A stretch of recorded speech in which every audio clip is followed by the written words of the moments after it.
बच्चों, आज हम कक्षा 10 की हिंदी की पाठ्य पुस्तक क्षितिज का जो काव्य खंड है सूरदास के जो पद है उसमें से एक पद यहाँ पे आ रखा है, इसको देखेंगे। राइट, इसमें चलिए देखते हैं। इसमें प्रश्न दे रखा है कि निम्नलिखित काव्यांश को पढ़ करके किसी एक काव्यांश के नीचे दिए गए दो प्रश्नों के उत्तर देने हैं। ठीक है, तो ये काव्यांश है। एक काव्यांश तो ये दे रखा है और दूसरा काव्यांश ये है। ठीक है, तो हम ये पहले वाला जो काव्यांश है, हमारे हरी हारिल की लकड़ी, इसको पढ़ेंगे इसमें। राइट, तो चलिए इस पे देखते हैं, है ना। तो इसमें है हमारे हरी हारिल की लकड़ी, हमारे हरी हारिल की लकड़ी, मन क्रम वचन नंद नंदन उर या दृढ़ करी पकड़ी, जागत सोवत स्वप्न दिवस निश काना काना जकरी, सुनत जोग लागत है ऐसो ज्यों करवी ककरी, सुतो व्याधि हमको ले आए देख सुनो न करी, यह तो सूर्य तिन्हि ले सौंपो जिनके मन चकरी। राइट, तो बच्चों इसमें ये जो सूरदास के पद हैं, यहाँ सूरसागर, उन्होंने एक बुक लिखी है सूरसागर। सूरसागर के भ्रमर गीत से यहाँ पे 4 पद दिए गए हैं। ठीक है, तो उसमें से एक पद है, कृष्ण ने मथुरा जाने के बाद स्वयं न लौट करके उद्धव के जरिए गोपियों के पास संदेश भेजा था। उद्धव ने निर्गुण ब्रह्म और योग का उपदेश दे करके गोपियों की विरह वेदना को शांत करने का प्रयास किया था, क्योंकि गोपियां जो है कृष्ण की विरह वेदना में जल रही थी, मतलब उनके वियोग में जल रही थी, क्योंकि कृष्ण उनसे दूर चले गए थे। ठीक है, तो उनकी विरह वेदना को शांत करने का प्रयास किया। राइट, गोपियां ज्ञान मार्ग की बजाय प्रेम मार्ग को पसंद करती थी। इस कारण उन्हें उद्धव का जो है वो जो एक हिसाब से ड्राई मैसेज होता है, शुष्क संदेश, वो पसंद नहीं आया। तभी वहाँ पर एक भौरा आ पहुँचा। यहीं से भ्रमर गीत का प्रारंभ होता है। ठीक है, जब वहाँ पे भौरा आ जाता है तो एक गीत गाता है, तो यहीं से भ्रमर गीत का प्रारंभ होता है। ठीक है, गोपियों ने भ्रमर के बहाने उस भौरे के बहाने उद्धव पर व्यंग्य बाण छोड़े। पहले पद में गोपियों की यह शिकायत वाजिब लगती है कि यदि उद्धव कभी स्नेह के धागे से बंधे होते तो वो विरह की वेदना को अनुभूत अवश्य कर पाते। यानी यदि उद्धव ने भी कहीं प्रेम किया होता, प्रेम के धागे से बंधे होते, तो वो वियोग की वेदना को महसूस करते। ठीक है, और दूसरे पद में गोपियों की ये स्वीकारोक्ति है कि उनके मन की अभिलाषाएं मन में ही रह गई, कृष्ण के प्रति उनके प्रेम की गहराई को अभिव्यक्त करती हैं। ठीक है, ये स्वीकारोक्ति की, जब ये स्वीकार करती हैं कि उनके मन की अभिलाषाएं मन में ही रह गई, तो ये जो स्वीकारोक्ति है ये कृष्ण के प्रति उनके प्रेम की गहराई को व्यक्त करती हैं। तीसरे पद में वे उद्धव की योग साधना को कड़वी ककड़ी जैसा बताकर अपने एक निष्ठ प्रेम में दृढ़ विश्वास प्रकट करती हैं। और चौथे पद में उद्धव को ताना मारती हैं कि कृष्ण ने अब राजनीति पढ़ ली है। अंत में गोपियों द्वारा उद्धव को राजधर्म क्या होता है? राजा का धर्म, प्रजा का हित। ठीक है, याद दिलाया जाना, है ना, याद दिलाते हो कि गोपियों द्वारा जो है उद्धव को राजधर्म याद दिलाया जाना सूरदास की लोक धर्मिता को यहाँ पे दिखाता है। ठीक है, तो ये 4 पद हैं। इनमें से हम बच्चों तीसरा पद पढ़ेंगे, जिसके बारे में मैंने अभी बताया कि उद्धव की योग साधना को कड़वी ककड़ी जैसा बताकर अपने एक निष्ठ प्रेम में दृढ़ विश्वास प्रकट करती है। कौन? गोपियाँ। राइट, तो हमारे हरी हारिल की लकड़ी। ठीक है, हारिल बच्चों एक पक्षी होता है। हारिल पक्षी जो अपने पंजे में सदैव एक लकड़ी पकड़े रखता है। ठीक है, अपने पंजे में सदैव एक लकड़ी पकड़े रखता है, वो होता है हारिल, उसे छोड़ता नहीं है। लकड़ी मतलब होता है लकड़ी। ठीक है, क्रम मतलब यहाँ पे है कर्म, वो वाला क्रम नहीं, कर्म। ठीक है, कर्म। नंद नंदन, तो नंद नंदन माने नंद के नंदन, नंद के नंदन अर्थात नंद के नंदन, नंद के पुत्र अर्थात श्री कृष्ण।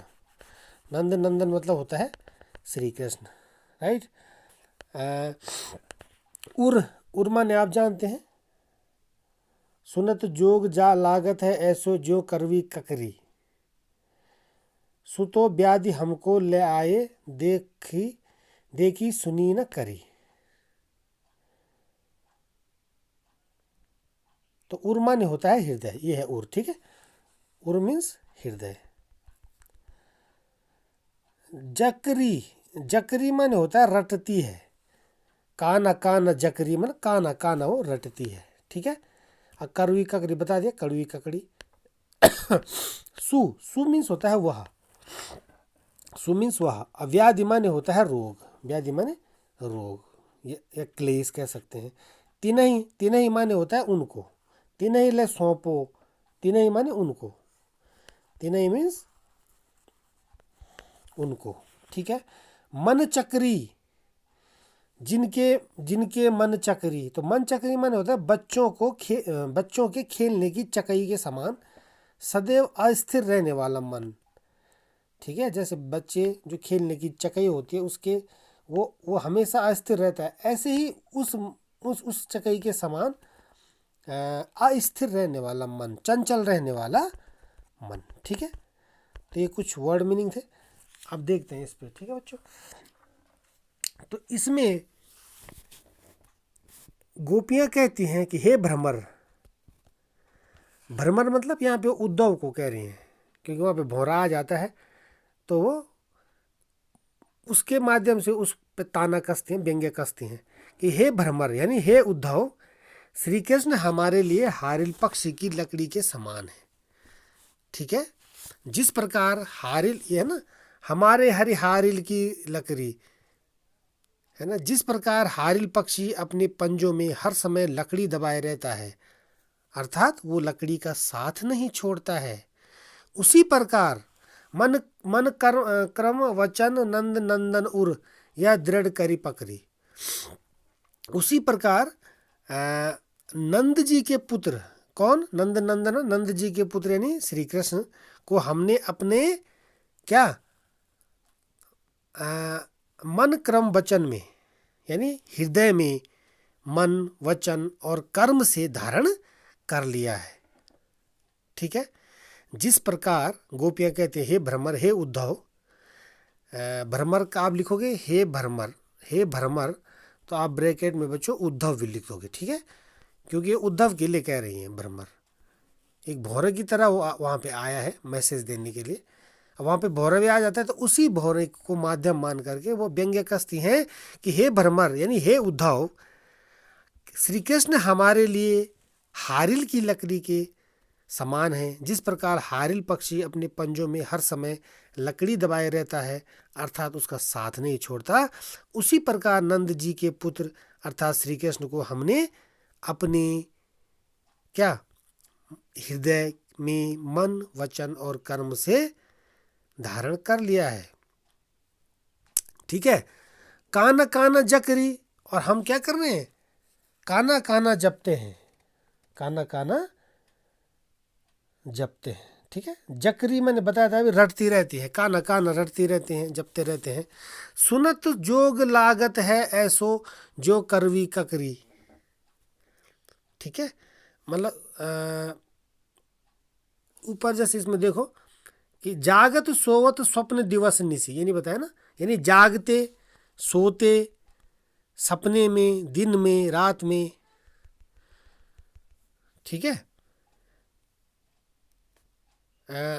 अब तो हम जागते सोते, जागत सोत माने जागते सोते, स्वप्न यानी सपने में, स्वप्न में, ठीक है। दिवस निसी, निसी माने होता है रात, दिवस माने दिन, दिन रात, दिन रात क्या करते रहते, काना काना जकरी यानी काना काना ही रटते रहते हैं, या काना काना की ही रट लगाए रहते हैं।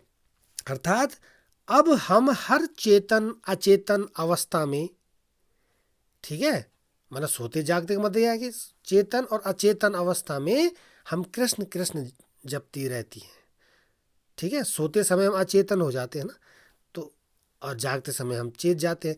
तो जागने को बोला है चेतन और सोने को बोला अचेतन। तो चेतन अचेतन अवस्था में, है ना, हम कृष्ण कृष्ण जपती रहती हैं और हम खेद पूर्वक कहती हैं कि आपकी योग की चर्चा हमें कड़वी ककड़ी के समान लगती है। शुतो व्याधि हमको ले आए देख सुना न करी। अरे नहीं नहीं, ये हाँ यही था। सुतो व्याधि हमको ले आए देख सुनी न करी, है ना। यह तो सूर तिनहि ले सौंपो जिनके मन चक्री। तो कहने का मतलब है कि वो उसको कह रही है, किनको, उद्धव को कह रही है कि हम जो है खेद पूर्वक, मतलब यहाँ पर वो उद्धव पर कटाक्ष करके कहती हैं कि आपकी यानी ब्रैकेट में आप लिखोगे उद्धव की, ठीक है, योग की चर्चा हमें, जो उद्धव हमें योग की चर्चा कर रहा है हमारे साथ, ठीक है, तो वो हमें कड़वी ककड़ी के समान लगती है। ठीक है, कड़वी ककड़ी के समान लगती है। अर्थात बच्चों आप पूरा एक्सप्लेन करेंगे, अर्थात करके क्या, जिस प्रकार कड़वी ककड़ी चखते ही मुंह कड़वा हो जाता है और उसे खाने की इच्छा नहीं होती। ठीक है, जिस प्रकार कड़वी ककड़ी को चखते ही मुंह कड़वा हो जाता है और उसे खाने की इच्छा नहीं रहती, उसी प्रकार आपका योग संबंधी पहला शब्द सुनते ही हम विरक्त हो जाते उठते हैं। हम क्या हो उठती हैं, विरक्त हो उठती हैं। ठीक है, तब पूरी चर्चा सुनना तो हमारे लिए असह्य है। मतलब हम, जैसे आप योग बोलते हो, मतलब कि उनमें उनके वियोग में आप जी सकते हैं, ऐसा कुछ बोलते हैं, योग की बात करते हैं, तो योग संबंधी पहला शब्द सुनते ही हम विरक्त हो जाती है, हम दुखी उठती है, तो पूरी चर्चा सुनना तो बहुत दूर की बात है। अर्थात तब पूरी चर्चा सुनना तो हमारे लिए असह्य ही है। ठीक है, सूरदास जी कहते हैं, गोपियां उद्धव को और भी छकाती हुई कहती हैं, हे उद्धव, आप तो हमारे लिए एक ऐसी बीमारी यानी आप बीमारी को लिखेंगे योग या वियोग कह सकते हैं। ठीक है, आप ऐसी बीमारी या योग ले आए हैं जो न तो हमने कभी देखी, न कभी सुनी, और नहीं यह बीमारी हमें कभी हुई। ठीक है, कौन सी बीमारी, प्रेम रोग, है ना। मतलब उनको श्री कृष्ण से जुड़ाव हो गया था, लगाव हो गया था, तो न तो हमने कभी ऐसी बीमारी कभी देखी, न कभी सुनी, और न ही यह बीमारी हमें कभी हुई। कौन सी बीमारी, यह योग रूपी बीमारी तो आप उन्हें ही लेकर जाकर सौंपिए। ठीक है, यह तो सूर तिन्हि ले सौंपो, है ना।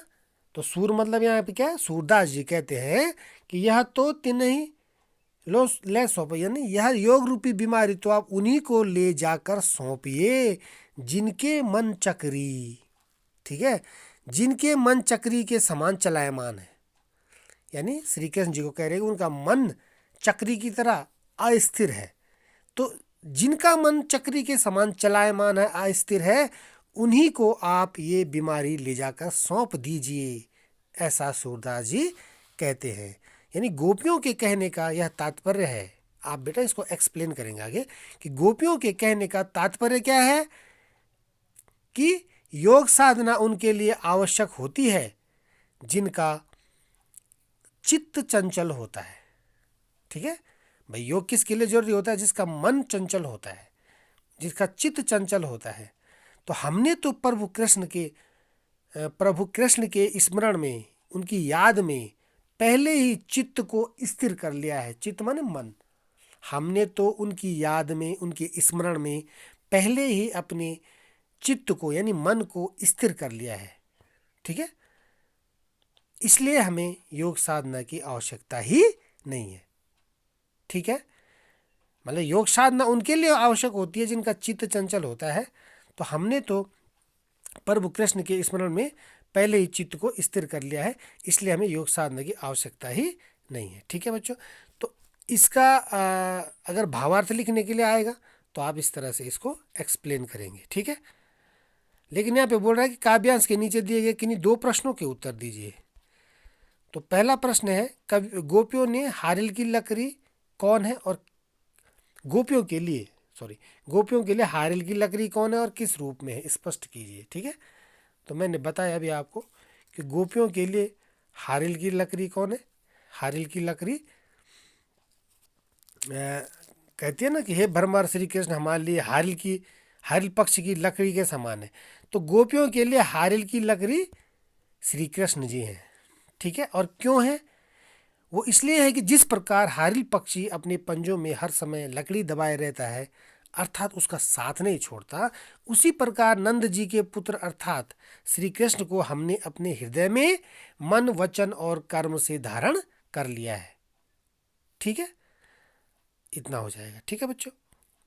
आगे भी लिख सकते हैं इसमें, अब तो हम सोते जागते स्वप्न में दिन रात काना काना की ही रट लगाए रहती है, अर्थात अब हम हर चेतन अचेतन अवस्था में कृष्ण कृष्ण जपती रहती हैं, ठीक है।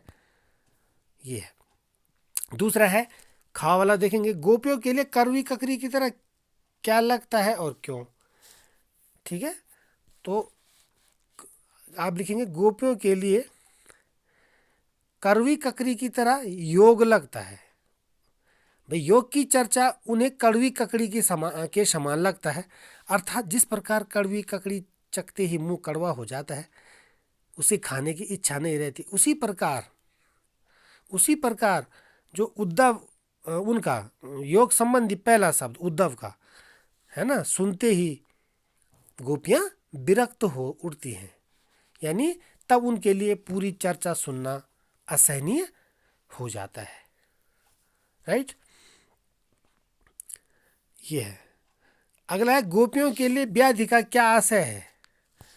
तो गोपियों के लिए व्याधि का आशय है रोग क्लेश, ठीक है। मतलब वो कहती हैं गोपियों के लिए व्याधि का आशय रोग है, कि गोपियां कहती हैं कि यह योग रूपी बीमारी, ठीक है, यह योग रूपी बीमारी न तो हमने कभी देखी न कभी सुनी और न ही यह बीमारी हमें कभी हुई।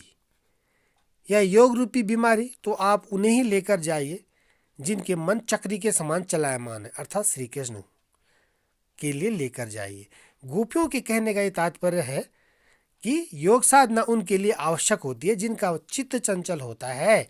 हमने तो प्रभु श्री कृष्ण के स्मरण में पहले ही चित्त को स्थिर कर लिया है, इसलिए हमें योग साधना की जरूरत नहीं है। तो मतलब आप इसमें ऐसे लिख देंगे गोपियों के लिए व्याधि का आशय ये है, तो गोपियों के लिए व्याधि का आशय एक योग रूपी बीमारी है, ठीक है, योग रूपी बीमारी है। क्योंकि गोपियां कहती हैं कि योग उनके लिए होता है, योग रूपी बीमारी उनके लिए होता है जिनका मन चंचल होता है, ठीक है। और उन्होंने तो प्रभु कृष्ण के स्मरण में पहले ही अपने मन को या अपने चित्त को स्थिर कर लिया है, इसलिए उन्हें उस व्याधि की यानी उस योग साधना की जरूरत नहीं है। इतना लिख देंगे बच्चों, ठीक है। चलिए, तो ये जो पद है सूरदास के भ्रमर गीत से लिया गया है और एग्ज़ाम के पॉइंट ऑफ व्यू से बहुत इम्पोर्टेंट है बच्चों, ठीक है बच्चों। चलिए, थैंक यू।